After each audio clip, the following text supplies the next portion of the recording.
Olá pessoal, Frederico Garcia aqui e hoje eu vou falar de um tema muito comentado, um tema muito importante para quem está na pecuária de leite. Como reter e como ter os melhores colaboradores na minha equipe. Tem alguma coisa que eu posso fazer no meu dia a dia, no jeito que eu lido com as pessoas para poder reter, para as pessoas quererem trabalhar na minha fazenda? Tem sim. E nesse vídeo eu vou te mostrar aqui alguns passos simples, algumas atitudes que eu posso ter no meu dia a dia e o motivo por que eu preciso ter essas atitudes para poder conseguir reter e captar os melhores talentos, os melhores colaboradores, as melhores pessoas para trabalhar na minha fazenda. Fica comigo até no final do vídeo que você vai entender perfeitamente como que a gente faz, como que eu trabalho nas fazendas e que a gente consegue resultados muito bons. Acompanhe comigo o vídeo até no final. Bom pessoal, então vamos lá. Como ter os melhores colaboradores, como reter as melhores pessoas trabalhando com a gente. Uma das primeiras coisas que a gente precisa fazer com as pessoas que a gente trabalha é alinhar expectativas.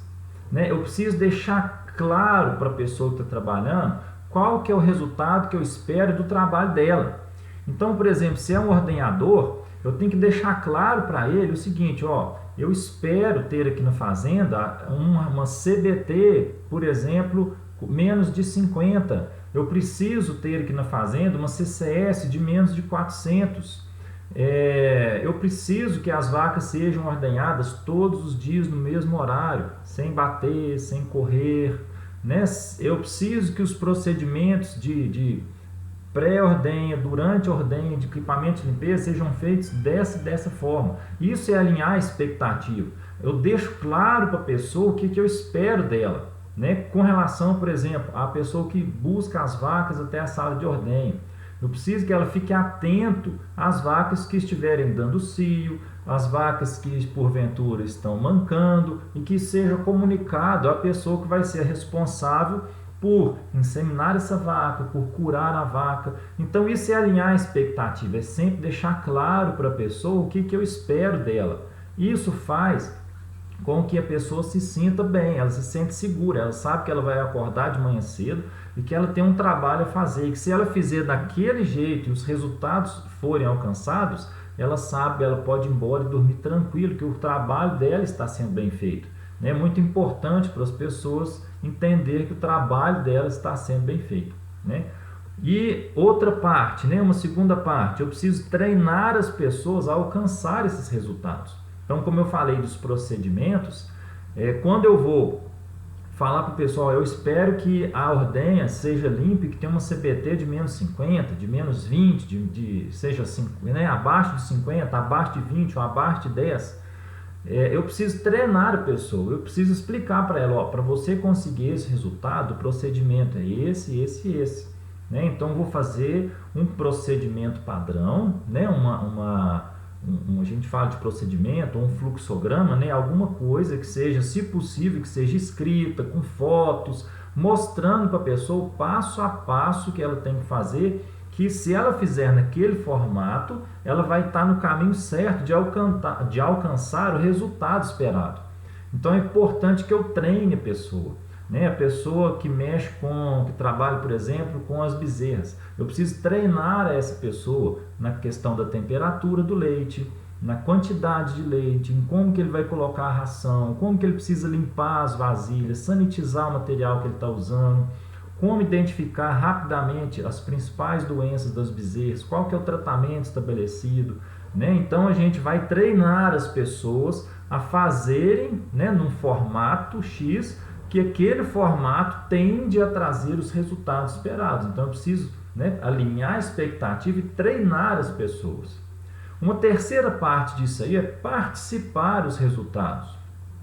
O que é participar? É colocar as pessoas a par do que está acontecendo. Não adianta eu falar, vou voltar lá na ordenha. Eu quero que o seu trabalho, o meu leite, tenha menos de 20 mil contágio bacteriano total, que está relacionado com limpeza. Mas eu nunca falo para ele quanto que deu. Então, ou ele vai dependendo da pessoa, né? Ela vai se sentir pressionada todos os dias, porque todo dia vai ficar procurando alguma coisa, vai ficar preocupada se está dando certo, se não dá. Ou então, a falta de informação vai fazer com que ela se desinteresse por fazer da forma correta, porque ela nunca sabe se está bom ou se não está. Né? Então, eu preciso participar do resultado, né? Mostrar para a pessoa. E aí, quando o resultado for bom, eu preciso falar para ela, o resultado foi bom, parabéns, está dando certo, vamos continuar desse jeito, nós estamos no caminho certo, tá? Eu preciso participar a pessoa disso. Mas quando o resultado for ruim, eu preciso também chamar a pessoa e a gente buscar os motivos de o resultado não ter sido ainda o resultado esperado, né? E junto buscar alternativas de melhoria. Então, observe que esse movimento que nós estamos fazendo, eu estou compartilhando com a pessoa que está ali trabalhando o que eu procuro dela, o que eu espero que ela faça, qual é o procedimento, né? O que ela tem que fazer para alcançar esse resultado. E na hora de ter o resultado em mãos, eu estou voltando a essa pessoa e falando, ó, que bom, estamos no caminho certo, ou ainda não alcançamos o resultado, o que será que a gente pode fazer? Está faltando alguma coisa? Você tem alguma ideia? Né? Então, isso é muito importante. Então, isso traz proximidade, né, naquela pessoa que está trabalhando ali no dia a dia. Outro ponto, né, muito importante. Sempre que eu for elogiar o trabalho de alguém, eu posso, né? É até interessante que eu faça esse elogio em grupo. Ou seja, ô fulano, o resultado da CBT, a parte de limpeza do leite, nós alcançamos o resultado esperado. Parabéns pelo seu trabalho. Né? Então, né, isso é uma coisa muito importante, que a pessoa se sente valorizada quando eu vou lá e elogio o resultado daquela pessoa. Agora, quando eu tiver que corrigir, por exemplo, eu percebi que uma das pessoas que estão trabalhando lá não está limpando corretamente, ou vamos lá, uma coisa mais simples, né, que geralmente acontece. A gente precisa fazer o pré-dip. Vou falar aqui de processo de ordenha, que é uma coisa, né, que é bem replicável. Se eu fizer do jeito certo, o resultado sai bem. Se eu não fizer daquele jeito, o resultado vai ser outro. Então, ele é bem replicável. Eu fiz o pré-dip, eu preciso esperar ali de 20 a 30 segundos até eu ir lá e secar com a toalha de papel. E aí tem alguém que, assim que faz o pré-dip, a toalha já está na outra mão e seca na mesma hora. Né? Se eu não estiver fazendo um treinamento com as pessoas da ordem, se eu for entre aspas, né, chamar a atenção, né, é o termo, que eu vou chamar a atenção daquela pessoa pelo procedimento que não está correto. Então, quando eu for fazer essa intervenção, eu tenho que deixar claro para a pessoa que a correção é para o procedimento e não para a pessoa. Né? Porque muitas vezes, dependendo da forma como isso é falado para a pessoa, fica parecendo que eu estou apontando o dedo para ela e falando assim, ó, você não está fazendo certo, né? O seu trabalho aqui não está bom. E na verdade, o que eu estou querendo dizer é que nesse ponto, né, quando eu for fazer o pré-dip, secar com o papel toalha, eu preciso deixar um espaço de tempo maior. Então, para isso, espere, né, faça o pré-dip em 3 vacas e ao começar a 4ª vaca, você vem aqui e seca, porque isso vai dar o tempo necessário. Né? Então, então eu estou corrigindo, eu estou alinhando o procedimento, né, e não a pessoa. Então isso também é uma coisa, né, do dia a dia que faz muita diferença, faz com que a pessoa se sinta valorizada e eu consiga ter aquela boa pessoa no meu time, na minha equipe, tá bom? E aí, como que a gente faz, né? Eu estou ensinando a pessoa a pescar. Né? Eu estou lá e mostrando para ela o procedimento. Ó, se eu fizer dessa forma, o resultado tende a ser o esperado. Né? E aí eu vou ensinando a pessoa a pensar. Ó, eu estou dando ferramentas, eu estou passando conhecimento para aquela pessoa, para que ela seja capaz de ter, né, de por ela própria fazer da forma correta. Então, esse ensinar a pescar, esse treinamento, esse alinhamento de expectativa, eu consigo, né, fazer com que a pessoa faça por ela mesma. E a gente tem que lembrar que a melhoria, né, melhoria é contínua, né? Todo dia, se eu treinar sempre, se eu conversar sempre, eu vou ter uma melhora constante, né? A gente dificilmente vai sair assim, vamos falar do prejuízo ao lucro em uma semana, né? Eu vou sair dificilmente, eu vou sair de um resultado muito ruim por muito bom de um dia para o outro. Então, melhoria é sempre contínua e a gente sempre tem o que melhorar, né? Todos nós sempre temos a melhorar naquilo que a gente faz. Então, vamos ter, né, a consciência de que ninguém nasce pronto, a gente vai evoluindo. Então, vamos fazer uma rotina de forma que a gente melhore um pouco todos os dias. E aí, aqui mora o grande segredo, né, de tudo disso que eu estou falando. Por que é dessa forma? Né? Por que desse jeito que eu acabei de comentar aqui nesse vídeo aqui com vocês? Por que isso funciona muito? Na década de 50, teve um psicólogo norte-americano chamado Abraham Maslow. Ele desenvolveu uma pirâmide de necessidades pessoais. Basicamente é o seguinte: para a pessoa se sentir realizada, para ela querer estar ali fazendo o que ela faz, a gente tem que estar sendo atendido algumas demandas da pessoa, né? Então, por exemplo, como que funciona isso?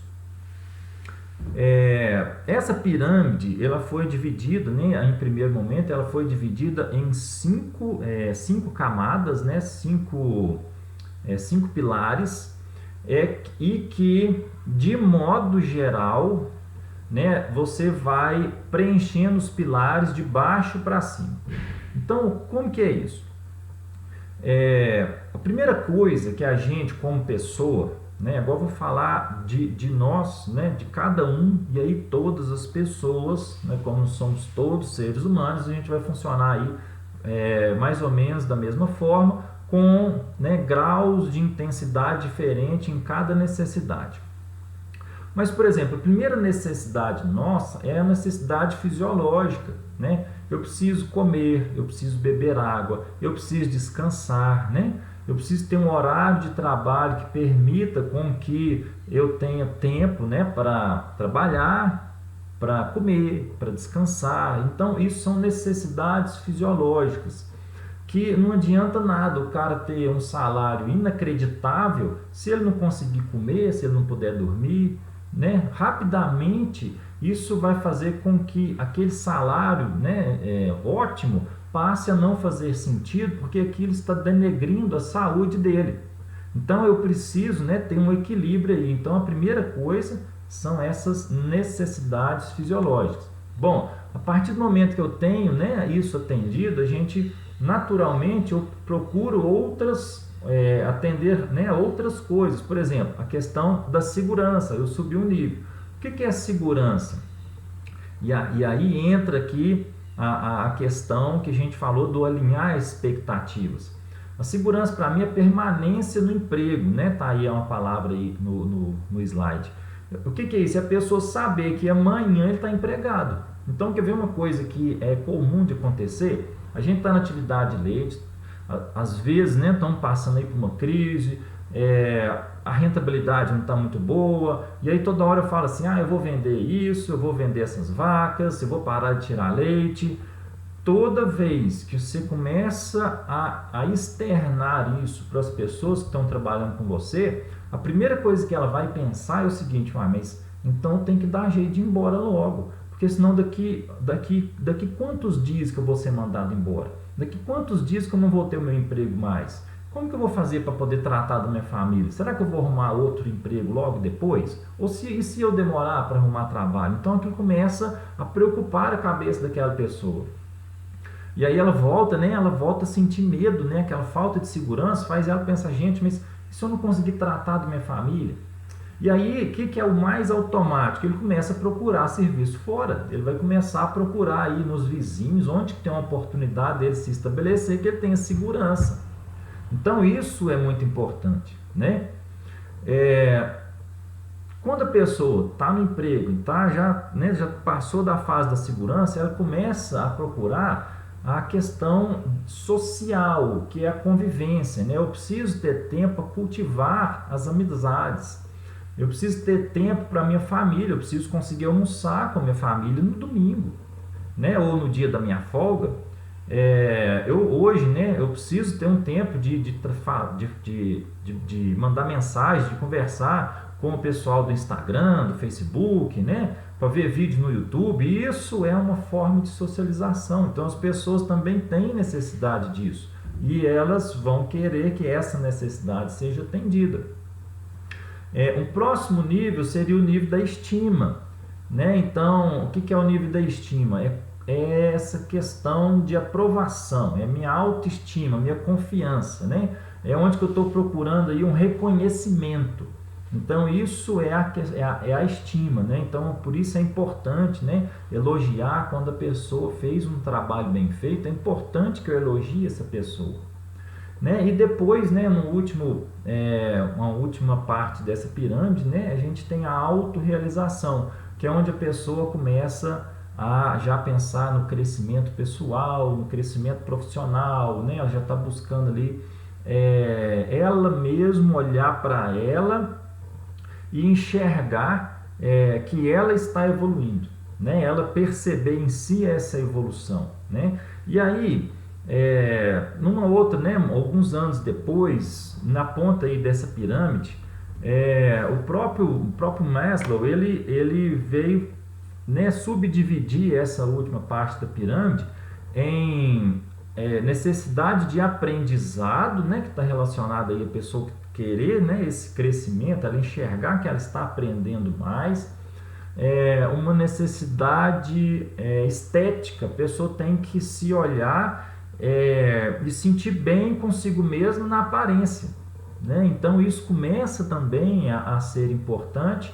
E uma outra parte, uma última parte, a parte da transcendência. A pessoa passa a querer cultivar a parte espiritual dela, né? Então isso, né, isso também é muito importante. Então, olhando aqui, né, para essa pirâmide, onde que entra lá naquela conversa nossa de elogiar em grupo, né? Então, eu estou, né, pegando a pessoa e eu estou reconhecendo aquela pessoa, eu estou colocando ela em destaque naquele momento com os amigos dela, eu estou passando para ela, se eu estou fazendo bem, se ela está fazendo bem feito o trabalho e receber um elogio, ela sente segurança. Então, se eu estou fazendo bem, meu emprego está seguro, né? Então, eu vou atendendo a essas camadas dessa pirâmide, né? E por que quando eu vou corrigir, por que eu preciso corrigir em particular? Exatamente para não fazer o efeito contrário. Imagina eu corrigir uma pessoa e falar que ela está fazendo uma coisa errada na frente dos outros colegas de trabalho dela.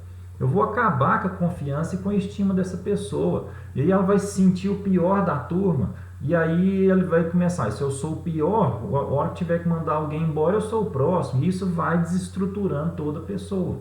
Mas se eu chamo ela em particular, eu não coloco ela em risco frente ao grupo. E eu tenho uma chance maior, como eu vou estar só eu e a pessoa, eu tenho uma chance maior de conseguir comunicar a essa pessoa que a correção é pelo procedimento e não para a pessoa. Tá certo? Então isso é muito importante. E hoje em dia, o que a gente também tem que entender? Se eu pensar na realidade da pecuária de leite, há 50 anos atrás, 60 anos atrás, as pessoas moravam na fazenda aqui eu moro no centro-oeste de Minas Gerais. Eu sei de muitas histórias que a pessoa trabalhava o dia todo pelo preço de 1 quilo de banha de porco. Então esse era o preço do trabalho da pessoa. Há 60 anos atrás, a pessoa ficava muito satisfeita e era muito bem paga quando ela recebia pelo dia de trabalho dela 1 quilo de banha de porco. Então, isso há 60 anos atrás. Hoje, isso, assim, tem uma brincadeira pensar nisso hoje. Hoje, de modo geral, os salários que os colaboradores recebem já dão para ele, já atinge aí de cara as 2 primeiras camadas da pirâmide. A pessoa já tranquilamente vai atender suas necessidades fisiológicas, né? Vai ter tempo de comer. Hoje a gente já se preocupa, a pessoa tem que ter o tempo do descanso, né? A gente já faz isso de uma forma natural, né? E a pessoa já começa a selecionar onde ela vai trabalhar ou não, se as outras camadas da pirâmide estão sendo atendidas. Ou seja, eu tenho segurança nesse trabalho, essa é uma fazenda que está crescendo, essa pessoa tem gestão, ele fica reclamando muito do preço do leite, ou eu estou vendo, né, o gestor da fazenda, trabalhar para reduzir custo, me colocando na parte das coisas, para me fazer o que eu posso fazer para crescer junto com a empresa, não estar aqui junto com essa fazenda. E aí, então hoje essa percepção é muito diferente. Então nem sempre, vou pegar duas situações muito interessantes assim, que é fácil a gente ver. Eu tenho duas fazendas que pagam o mesmo salário para a pessoa que tem a mesma função. Uma fazenda, a casa de moradia é longe do curral, não tem forro, o dia que chove molha tudo, toda hora falta água, quando venta, aquilo entra vento na casa e a casa empoeira tudo, não tem jeito de trancar direito. Essa é uma situação. Na outra situação, a pessoa recebe o mesmo salário, mas mora numa casa, uma casa que está numa distância confortável para ele ir até na sala de ordenha, no trabalho dele. A casa é de laje, a casa oferece uma segurança, o dia que chove não tem problema nenhum, né? Dificilmente, assim, a parte de necessidade, né? Se ele quer tomar um banho, tem água, tem energia para poder esquentar a água dele, tomar banho, para poder ter uma televisão em casa, uma internet. Se eu tenho funções semelhantes, a pessoa vai trabalhar para ganhar o mesmo salário, em qual situação você acha que a pessoa vai preferir se ele tiver essa escolha? Né? Lógico que ele vai querer morar numa casa melhor. E muitas vezes isso é o diferencial, né? Isso faz com que a pessoa saia de um trabalho para o outro, porque não é só o salário, né? Ele vai ter ali um conforto melhor para dar para a família dele. Eu já vi algumas vezes pessoas sair para receber um pouco menos, mas para ter um pouco mais de tempo para se socializar. Porque isso faz parte, né? Ele precisa disso, tá? Então, assim, é interessante a gente entender, né, essas necessidades das pessoas e o porquê que hoje, né, a gente consegue aí diferenciar tanto, fazer tão diferente para as pessoas e como que, né, se eu entender esse processo, eu consigo, né, no meu dia a dia, no jeito que eu lido lá na minha fazenda, eu consigo reter as melhores pessoas na minha equipe. Eu consigo, né, ser uma fazenda com que as pessoas vão querer ir trabalhar na minha fazenda. Então, né, eu tenho lá pessoas querendo ir trabalhar, se oferecendo para ir trabalhar na minha fazenda. Então, pense nisso, né, volte esse vídeo, entenda direitinho esse conceito da pirâmide, das necessidades das pessoas, olhe para você mesmo, se não funciona assim com você, né, as pessoas esperam isso, né, em níveis diferentes. Cada pessoa tem uma necessidade particular, mas de modo geral todas as necessidades vão estar descritas ali nesse conceito da pirâmide de Maslow. E toda vez que a gente consegue entender e respeitar isso, a gente vai conseguir aí reter as pessoas, as melhores pessoas na minha equipe, na minha fazenda, tá bom? Se não estiver inscrito, se inscreva no canal. Toda semana nós vamos estar aí publicando conteúdos relacionados à gestão, a crescimento aí na fazenda, para que o resultado possa ser cada dia melhor e a gente possa aí permanecer nessa atividade, que com certeza você está nela, porque você gosta dessa atividade, né? E esses conceitos vão ajudar a gente aí a perpetuar com boa rentabilidade na atividade de pecuária de leite. Se inscreva no canal, curta, compartilhe esse vídeo com seus amigos, para que essa informação possa chegar a mais e mais pessoas. Um abraço e até a próxima.